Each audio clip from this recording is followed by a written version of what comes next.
অনেকে বলছে যে বাংলাদেশে নায়িকা নেই। না, আমি কে বলছে কারা? যারা আমি দেশি বিদেশি চিনি না। আমি মানে গল্পের প্রয়োজনে যাকে দরকার ছিল তাকে নিয়ে গেছি। আমি আসলে ওভাবে ভাবিনি যে কাকে কাস্টিং। তো প্রথমে স্টোরি থেকে নিয়ে চরিত্রটা কেমন হয়, তার অবয়ব, তার লুকটা কি দাঁড়ায়, কেমন লুকটা প্রথমে ডিমান্ড করে, তার কি পরিমাণ বয়স, কত বয়সের মেয়ে চাই বা নারী চাই, তো সেইগুলো সমস্ত কিছু বিবেচনা করে তাকে তরুণী অবস্থায় কতখানি কেমন দেখায়, তাকে বাচ্চা কিশোরীর মা হিসাবে কেমন দেখায়, অনেকগুলো ফ্যাক্টর বিবেচনা করে আমরা কাস্টিংটা করেছি এবং এটা কমপ্লিটলি পুরো প্রোডাকশন টিমের ডিসিশন।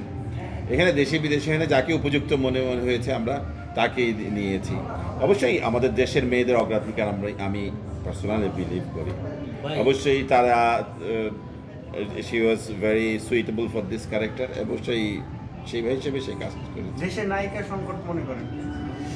সংকট সব কিছুরই আছে, দেশের পরিচালকের সংকট, স্টারের সংকট, অনেক সংকট। মাত্র দুটো সারা বছর যদি ধরে না 52টা সপ্তাহ, তো অ্যাটলিস্ট যদি 13-14টা ছবি সারা বছর চলে, বা প্রতি মাসে যদি একটা দুটা করে যদি বড় সিনেমা আসে, প্রতি মাসে একটা করে যদি আসে তাহলে তো হবে। তো সেই সিনেমা নির্মাণ করতে পারছি কোথায় আমরা? সংকট সব জায়গাতেই আছে। বিশ্ববের কাছে যদি আসে, আমরা বাইরে যখন কাজ করছিলাম